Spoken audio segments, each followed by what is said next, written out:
Thank everybody for coming here tonight as we remember the Edmund Fitzgerald on the 50th anniversary. When I first got asked to speak, I wasn't really sure what to talk about, but then it dawned on me that this isn't just the 50th anniversary of the Edmund Fitzgerald loss. There's some more positive anniversaries in the U.S. Merchant Marine, and I think we need a better understanding how the Great Lakes Mariners tie into the U.S. Merchant Marine, so that's kind of my theme. 2025 is the 250th anniversary of the United States Merchant Marine.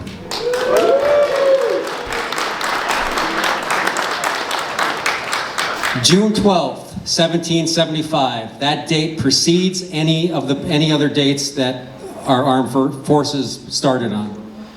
June 12th, 1775. The colonial sloop Unity, captained by Jeremiah O'Brien. Any maritime buffs out here know who Jeremiah O'Brien is? They named the Liberty ship after him. Jeremiah O'Brien and the Unity seized the British schooner Margaretta in what became known as the Battle of Margaretta, or the Battle of Machias, that's up there in Maine, or the Lexington of the Seas. It was the start of America's sea power. The U.S. Merchant Marine is best known for its role in World War II, and I'm going to spend just a couple minutes on World War II. This is important stuff.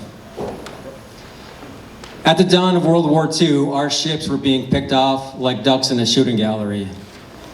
1941, 42, 43, we were losing 2 or 3 ships a day. The German U-boats were parked right off our East Coast, Gulf Coast, and the Caribbean Sea.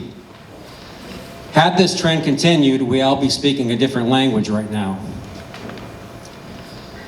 However, the United States responded with aggressive shipbuilding programs, first with the Liberty ships, later with the faster Victory ships. They started training and recruitment programs, officer schools, entry-level schools, recruiting boys as young as 15 years old, promising them GI benefits when the war was over. And ultimately, the tide turned and the Merchant Marine did its job. Here's a statistic. The United States Merchant Marine delivered 8,500 tons of cargo per hour, per day, every day of the last day of World War II. This did not come without great sacrifice. 8,400 merchant seamen were killed in World War II. That's 1 out of every 26 that served, commonly accepted statistics.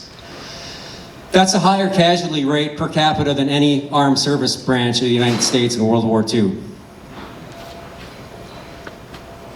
1,400 ships sunk, 733 of those ships over 100 gross tons. 11,200 additional mariners were wounded, dozens were captured and tortured as POWs. And here's the kicker, they did not get their GI Bill benefits. It was not until 1988, and only the successful lawsuit against our own government, imagine that our World War II mariners got their veteran status.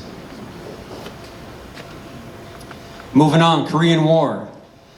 Not a lot of casualties in the Korean War as far as Merchant Marine go, but the humanitarian efforts are monumentous.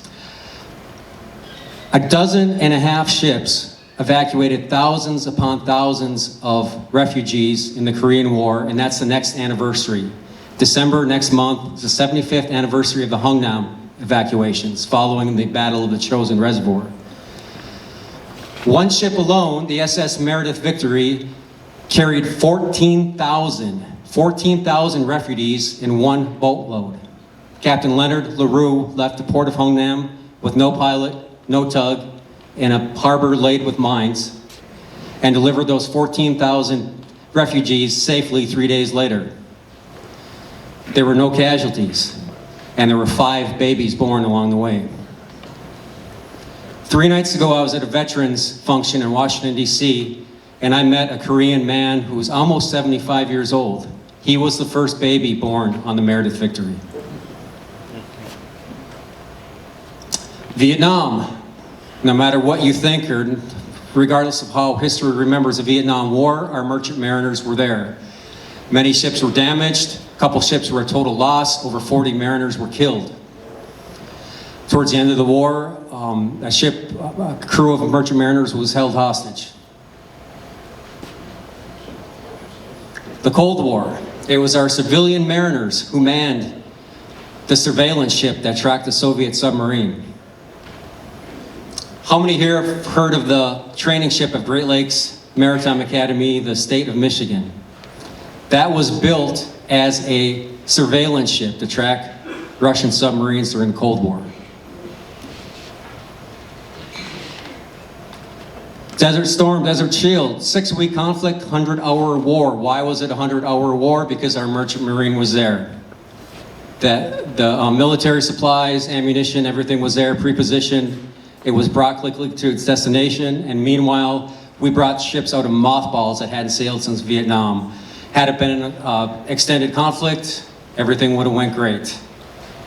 Iraqi freedom, enduring freedom, I was part of that. All the post 9/11 war on terror, all the way up through the stuff in the Red Sea last year, all the way up to the stuff that's going on today, our merchant marine has been there.